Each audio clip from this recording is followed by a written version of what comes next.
fourth premise, one who has a defeater for R has a defeater for any belief she takes to be produced by her cognitive faculties, including entity itself.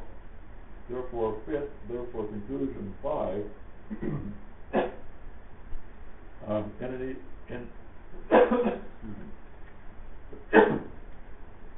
is self-defeating and hence can't rationally be accepted.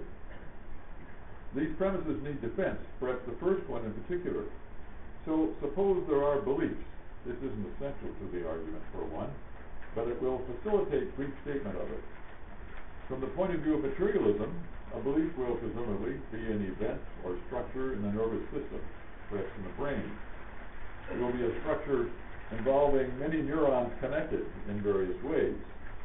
This structure will respond to input from other such structures, from sense organs, and so on. It may also send signals along effector nerves to muscles and glands, thereby causing behavior. Such a structure will have at least two kinds of properties. On the one hand, it will have excuse me.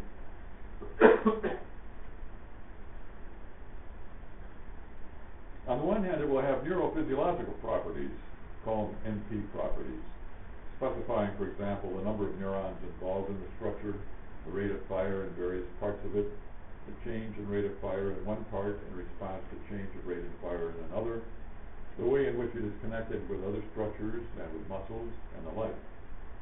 But if it is a belief, it will also have a property of quite a different sort, a mental property.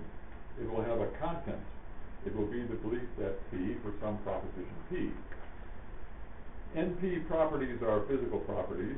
Having such and such a content is a mental property. There are three ways in which, given materialism, mental and physical properties can be related.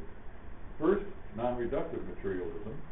While mental properties can't be reduced to physical properties, they supervene on them. And take supervenience to be like this: properties of sort A supervene on properties of sort B, just if necessarily, if entities X and Y differ with respect to their A properties, then they differ with respect to their B properties. The necessity involved can be either broadly logical, metaphysical necessity, or nomological necessity, giving us two varieties of supervenience, logical and nomological, and hence two possibilities as to the relation of mental properties to physical properties. The third possibility for that relation is reductive materialism, according to which every mental property is identical with some physical property. Now, in order to avoid interspecific chauvinism, suppose we think not about ourselves, but about a population of creatures, perhaps in one of those other cosmoi proposed by inflationary scenarios, who resemble us in holding beliefs, changing beliefs, making inferences, and so on. Suppose also that naturalism holds for these creatures, and that they have come to be by the processes specified in contemporary evolutionary theory. Now ask about P of R on N and E, specified not to us, but to them, and consider that probability with respect to each of the three suggestions about the relation of mental and physical properties. Consider first logical non-reductive materialism, call it L N M. Mental properties are distinct from physical properties, but supervene upon them where the necessity involved is broadly logical. What is P of R on N and E and logical non-reductive materialism? Well, these creatures have evolved. We may therefore assume that their behavior is adaptive in their circumstances, and that accordingly the neurophysiology producing that behavior is also adaptive. But natural selection doesn't give a fig about true belief just as such. It rewards adaptive behavior and punishes maladaptive behavior, but it doesn't care about the truth of a belief. As Patricia Churchman says, quote, "Truth, whatever that is, definitely takes the hindmost." So choose any particular belief B held by one of these creatures. We may assume that B is adaptive and that its NP properties are adaptive, but of course nothing so far follows about the truth or falsehood of the content that supervenes on these properties. If the supervening content is true, excellent, but if it is false, that's just as good. Its falsehood in no way interferes with the adaptivity of the NP properties. We should assume, therefore, that the probability of that belief being true, given N and E and non-reductive logical supervenience, is about a half. But then the probability of their faculties being reliable will be low. If you have 100 independent beliefs and the probability of each is a half, the probability that 3/4 of them are true, which is a modest enough requirement for reliability, will be less than 1 out of a million. So P of R on N and E and L in M, therefore, is low.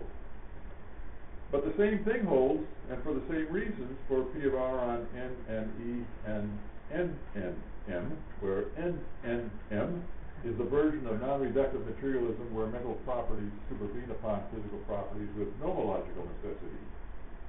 That leaves reductive materialism, which we'll call Rm. What is P of R on N and E and Rm?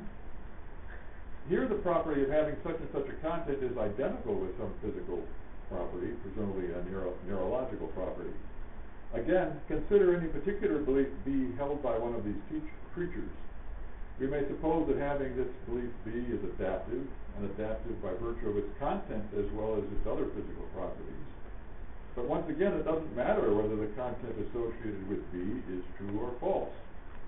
We may assume that the physical property identical with the property of having B's content is adaptive. The content associated with B is, of course, either true or false. If it happens to be false, this in no way compromises the adaptivity of B. Once more, then, we must suppose that the probability of that belief being true is about a half. But then it will be unlikely that the cognitive faculties of these creatures are reliable. It follows, therefore, that P of R on N and E with respect to these hypothetical creatures is low. But then, of course, the same goes for us. P of R on N and E is low specified to us as well. The next step to note is to note that anyone who sees that P of R on N and E is low and also accepts N and E as a defeater for R in her own case, a reason for rejecting R, for giving it up, for no longer believing it. This defeater cannot itself be defeated. That is because the defeater for this defeater would have to take the form of an argument. But of course, one who accepts N and E will also have a defeater for the premises of this argument, as well as for the proposition that if the premises are true, so is the conclusion. Another way to put it, any argument for R will be epistemically circular, in that reliance on the argument presupposes that the conclusion of the argument is true. But anyone who has a defeater for R has a defeater for any belief he takes to be produced by her cognitive faculties, including, of course, N and E itself. Hence, one who accepts N and E and sees the truth of that first premise has a defeater for N and E.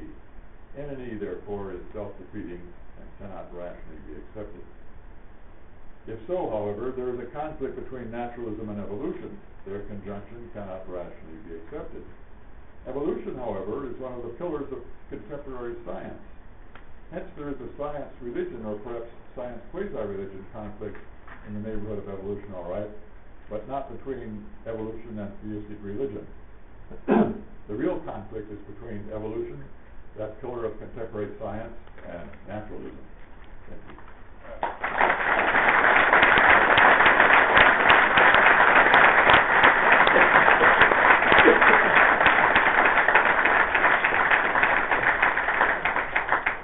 Okay, responding to Professor Plantinga is Professor Dennett from Tufts University. What I'm going to do, let's see, I guess I need to use the microphone. Let's see, can I move this any closer without unplugging it?